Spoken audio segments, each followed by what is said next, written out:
તસવીરમાં દેખાતી ગુમ થયેલી મહિલાની લાશ પ્લાસ્ટિકની કોથળીમાંથી બાંધેલી અને જમીનમાં દટાયેલી હાલતમાં ભરૂચ જિલ્લાના નેત્રંગ તાલુકાના મોટા જાંબુડા ગામની સીમમાંથી મળી આવતા સમગ્ર પંથકમાં હરેરાટી વ્યાપી ગઈ છે।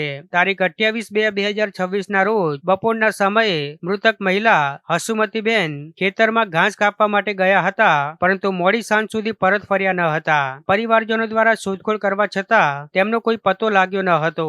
જોકે ગઈકાલે સવારે જ્યારે પરિવાર અને ગ્રામજનો શોધખોળ કરી રહ્યા હતા, ત્યારે સીમમાં આવેલી એક આંબાની વાડીના પાછળના ભાગે જમીનમાં કંઈ દાટ્યું હોય તેવું શંકાસ્પદ જણાયું હતું। જે અંગે પોલીસને જાણ કરતા ઉચ્ચ અધિકારીઓ અને ડોક્ટરોની ટીમ ઘટના સ્થળે પહોંચી હતી અને જમીન ખોદતા અંદરથી એક મોટી પ્લાસ્ટિકની કોથળી મળી આવી હતી, જેને ખોલીને જોતા તેમાં મહિલાનો કોહવાયેલી હાલતમાં મૃતદેહ મળી આવ્યો હતો।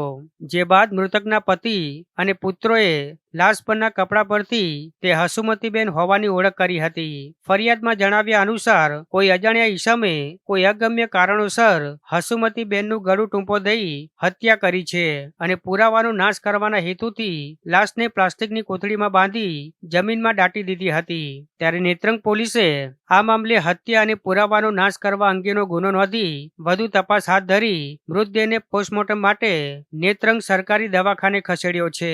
સાથે જ આ ગુના પાછળના કારણો અને આરોપીની શોધમાં પોલીસે વિવિધ દિશામાં તપાસના ચક્રો ગતિમાન કર્યા છે।